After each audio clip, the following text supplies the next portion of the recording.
আপনারা যারা বিভিন্ন প্রয়োজনে ইউএসএ ভিজিট করতে চান, অর্থাৎ ইউএসএ নন ইমিগ্রেশন ভিসার জন্য আবেদন করে দীর্ঘদিন ধরে ওয়েট করছেন বা নতুন করে আবেদন করতে চান, তাদেরকে লেটেস্ট কিছু আপডেটেড ইনফরমেশন দিব। অর্থাৎ আপনাদের জন্য একটা সুখবর প্রথমেই বলবো, সেটা হচ্ছে ইউএসএ নন ইমিগ্রেন্ট সকল ক্যাটাগরির ভিসার ওয়েট টাইম কিন্তু অলরেডি অনেক কমে এসেছে। এখন রেগুলার মোটামুটি অ্যাপয়েন্টমেন্ট পাওয়া যাচ্ছে। এই মাসেও আমরা অ্যাপয়েন্টমেন্ট নিয়েছি, নেক্সট মান্থেও এবং সেপ্টেম্বরেও আমরা অ্যাপয়েন্টমেন্ট ডেট পাচ্ছি। ফাঁকে ফাঁকে হিউজ পরিমাণে অ্যাপয়েন্টমেন্ট ডেট দিচ্ছে। তো এই মুহূর্তে কারা কিভাবে আবেদন করে তাদের ভিসাটা নিশ্চিত করতে পারে, বা এখন কাদের ভিসার রেশিও কম, কাদের জন্য এখন ভিসার জন্য আবেদন করা সহজ হবে, বা কারা ইন্টারভিউ ডেট পেলেই ইন্টারভিউ নিয়ে ইন্টারভিউতে যেতে পারবে, এই রিলেটেড একদম লেটেস্ট আপডেটেড কিছু ইনফরমেশন দেবো আজকের এই ভিডিওতে।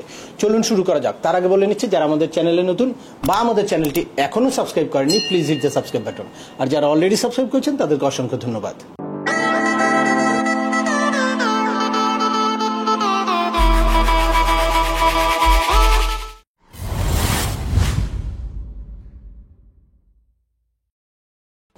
Welcome back. আপনাদের সাথে আছে আমি সিএম আমিনুল বাহার। আমাদের এই চ্যানেলে ইউএসএর ভিজিট, পড়াশোনা, ওয়ার্ক পারমিট এবং মাইগ্রেশন সংক্রান্ত বেশ কিছু আপডেটেড ইনফরমেশন আছে। আপনারা যারা যেই টপিক্সে ইন্টারেস্টেড, দয়া করে ওই রিলেটেড সকল ভিডিওগুলো দেখবেন। এরপর ছোটখাটো প্রশ্ন থাকলে ভিডিওর নিচে কমেন্টস করবেন।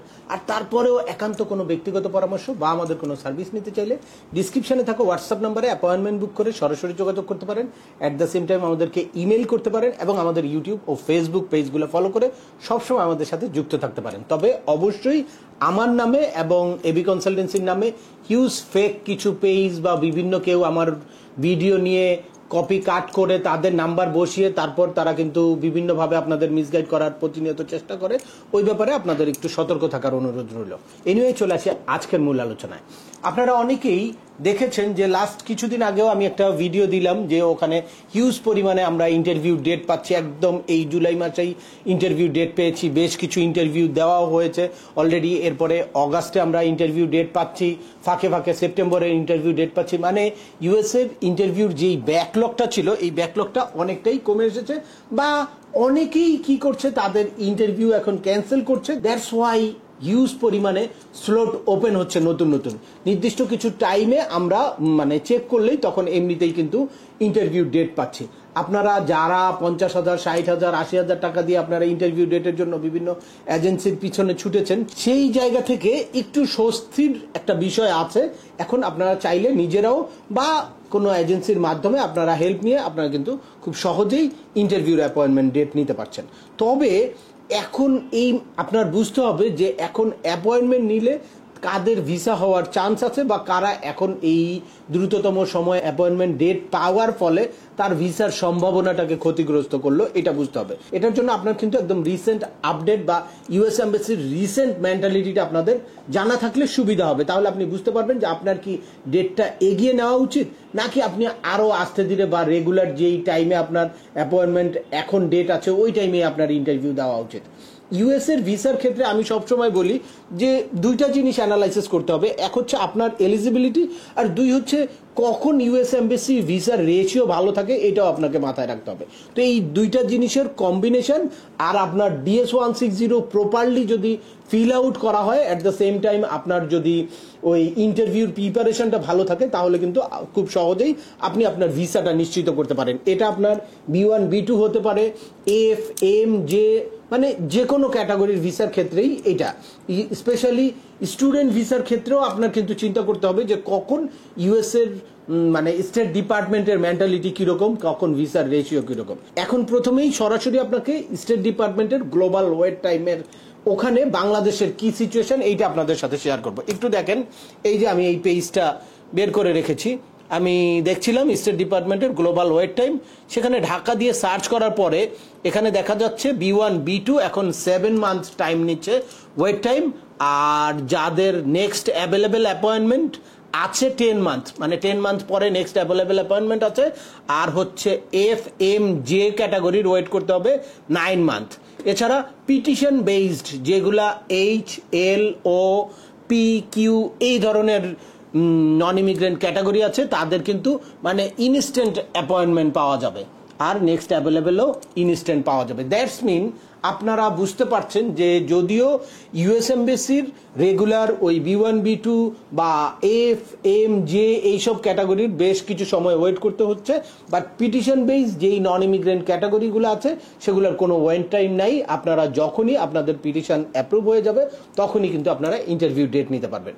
তবে B1 B2 বা FMJ এ ধরনের ক্যাটাগরিতে যারা রিয়েলি এলিজেবল তাদের জন্য এটা কিন্তু গুড একটা অপরচুনিটি। এর আগে আমরা B1 B2 ওয়েট টাইম দেখেছিলাম 36 মান্থ, 32 মান্থস, 48 মান্থস এরকম, সেই জায়গায় 9 মান্থস এখন ওয়েট টাইম দেখাচ্ছে। এটা মানে নিঃসন্দেহে যাদের খুব ইমার্জেন্সি বা ভ্যালিড পারপাস আছে বা রিয়েলি তারা এলিজেবল ইউএস ভিসার জন্য, তাদের জন্য কিন্তু একটা সুসংবাদ বলতে পারেন যে খুব সহজেই তারা কিন্তু এখন টাইম পাবে। তবে এক্ষেত্রে আপনাদের একটু ভেবে চিনতে তারপর কিন্তু ডেটটা নিতে হবে। এই মুহূর্তে মানে যাদের খুব বেশি ইমার্জেন্সি বা পারপাসটা খুব স্ট্রং না, তাদেরকে আমি স্ট্রংলি রিকমেন্ড করব যে তারা আপনারা ডেটটা এগিয়ে নিয়ে আসবেন না। কারণ কি এই মুহূর্তে আমার কাছে যারা ইন্টারভিউ দিয়ে আসছে, ইন্টারভিউ দিয়ে এসে আমার সাথে কথা বলছে বা ইন্টারভিউতে যাওয়ার আগে ইন্টারভিউর প্রিপারেশন নিয়ে যাচ্ছে, তাদের কাছ থেকে আমি একদম রিসেন্ট প্রতিনিয়ত আপডেট পাচ্ছি যে ভিসার রেশিও খুবই কম। তো সুতরাং আপনাদের যাদের স্ট্রং পারপাস আছে, অর্থাৎ কেউ খুব ক্লোজ রিলেটিভ আছে, মা বাবা ভাই বোন খুব সিরিয়াস অসুস্থ, খুব ফ্যামিলি রিউনিফিকেশনের মানে সিরিয়াস কোনো প্রোগ্রাম আছে, তারপর আপনার কোনো বিজনেস মিটিং আছে, কনফারেন্স আছে, এই ধরনের কোনো ইস্যু থাকলে আপনারা কিন্তু এখন ডেটটাকে এগিয়ে নিয়ে আসতে পারেন। বাট আপনাদের যাদের একদম ক্লিয়ার মানে ট্যুরিস্ট পারপাস, তাদেরকে বলবো যে আপনারা একটু ওয়েট করেন। আপনাদের যাদের ডেট অলরেডি নেওয়া আছে 2026-এর জানুয়ারি, ফেব্রুয়ারি, মার্চ, এপ্রিল, তারা ওই জায়গায় স্টে করেন, কারণ ওই সময় ভিসার রেশিও ভালো থাকবে। আমি আশা করছি যে এই বছরেরই ডিসেম্বর থেকে ভিসার রেশিও গ্রাজুয়ালি ডেভেলপ করতে থাকবে এবং জুন জুলাই পর্যন্ত হিউজ পরিমাণে ভিসা দিবে। এক হচ্ছে মানে ট্রাম্প প্রশাসনের একটা স্টেবল সিচুয়েশন চলে আসবে, তারা প্রত্যেকটা জায়গায় যেই চেঞ্জ করে এসেছে তাদের মেন্টালি মানে একটা সেটেল ডাউন হয়ে আসবে।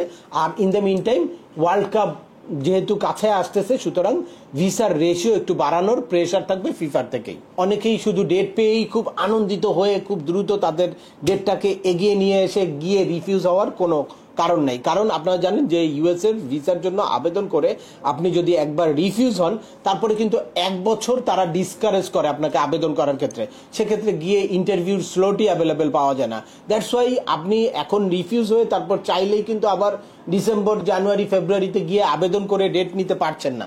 এ কারণে আপনি যদি একটু প্ল্যান ওয়াইজ ওয়েট করে ইন দ্য মিন টাইম আপনার ট্রাভেল হিস্ট্রিটাকে ডেভেলপ করতে পারেন বা আপনার পারপাসটাকে আরো স্ট্রং করতে পারেন, সেক্ষেত্রে আপনার ভিসা হওয়ার চান্সেস অনেক বেশি থাকবে। তবে নেক্সট যারা ইউএসএ ভিসার জন্য ওয়েট করছেন বা নতুন করে আবেদন করতে চাচ্ছেন, তাদের জন্য এই মুহূর্তে আবেদন করার খুব ভালো একটা সময়। এখন আবেদন করলে আমরা লাস্ট দেখতে পাচ্ছি যে ডিসেম্বরে অ্যাভেলেবেল ডেট পাচ্ছে, ডিসেম্বর, জানুয়ারি, ফেব্রুয়ারিতে আপনি ইন্টারভিউ ডেটটা খুব ইজিলি পাবেন এবং ওই সময় ভিসার রেশিও খুব ভালো থাকবে। যদি আপনি সঠিকভাবে DS-160 ফিল আউট করতে পারেন বা ইন্টারভিউর প্রপার একটা প্রিপারেশন নিতে পারেন, তাহলে কিন্তু আপনাদের ভিসাটা পাওয়ার চান্সেস এখন যারা নতুন করে আবেদন করবেন বা যারা আবেদন করে ওই সময় ডেট নিয়ে রেখেছেন। তবে বারবার ইউএস এমবেসি দেখবেন তাদের অফিসিয়াল পেজে কিছু গাইডলাইন দিচ্ছে, এগুলো কিন্তু আপনাদেরকে ফলো করতে হবে। এর মধ্যে নাম্বার 1 হচ্ছে ফেক ডকুমেন্ট দেওয়া যাবে না, ফেক ইনফরমেশন দেওয়া যাবে না। আর হচ্ছে আপনাদের সোশ্যাল মিডিয়ার স্ক্রিনিংটা করবে তারা, এটা কিন্তু আপনাদের সোশ্যাল মিডিয়ার পোস্টগুলো কিন্তু আপনাদের খেয়াল করতে হবে যে কোনোভাবে ইউএস এর মেন্টালিটি বা ইউএস এর পলিটিক্যাল প্রিন্সিপাল বা ইউএস এর কালচার, ইউএস এর লকে ভায়োলেট করে ওগুলাকে সমর্থন করেন, এ ধরনের কোনো পোস্ট আপনার হয় কিনা ওইটার থেকে আপনাদের অবশ্যই বিরত থাকতে হবে এবং কেয়ারফুলি আপনাদের সোশ্যাল মিডিয়া হ্যান্ডেল করতে হবে। তো আজকের ভিডিওটি আর দীর্ঘায়িত করছি না। আশা করি এই ভিডিও থেকে আপনারা ইউএস এর নন ইমিগ্রেন্ট ক্যাটাগরি ভিসা সংক্রান্ত লেটেস্ট কিছু আপডেটেড ইনফরমেশন পেয়েছেন। তারপরেও আপনাদের যদি এই সংক্রান্ত কোনো রকম কোনো প্রশ্ন থাকে অবশ্যই আমাকে কমেন্টস করে জানাবেন। আর ভিডিওটি ভালো লাগলে বা তথ্যবহুল মনে হলে লাইক দিয়ে আপনার বন্ধুদের মাঝে শেয়ার করে দিবেন যাদের এই ইনফরমেশনগুলো অত্যন্ত প্রয়োজন। আবার দেখা হবে নতুন কোনো গুরুত্বপূর্ণ টপিকস নিয়ে। সে পর্যন্ত সবাই ভালো থাকবেন, সুস্থ থাকবেন এবং আমাদের চ্যানেলের সাথেই থাকবেন। আল্লাহ হাফেজ।